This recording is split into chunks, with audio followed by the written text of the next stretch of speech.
जय जगन्नाथ। आमर प्रतिदिन आरंभ सूर्यनारायण पूजारू होता है। सूर्यनारायण पूजा करने मुझे सब जिनस सजाड़ी रखी।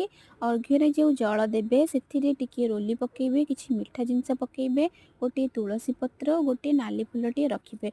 प्रथमे गोमय लिपिदे सूर्यनारायण ना चंदन और सिंदूर लगे नाली फूलटे रखिए। सूर्यनारायण रथर सारथी अरुण देवता ना गोटे फूल रखिए और 7टी अश्वों ना 7टी फूल सूर्यनारायण रथ आकृतिर सजाड़ी रखिए। दीप लगे, अग्नि पूजा करेंगे, धूप लगे और तापर भोग देवे। भोग दे सारापर सूर्यनारायण गायत्री मंत्र द्वारा सूर्यनारायण को अर्घ्य प्रदान करेंगे। अर्घ्य प्रदान करने जो प्रसाद रखि से किसी जंदा मैंने खावाई बाहर रखिदे।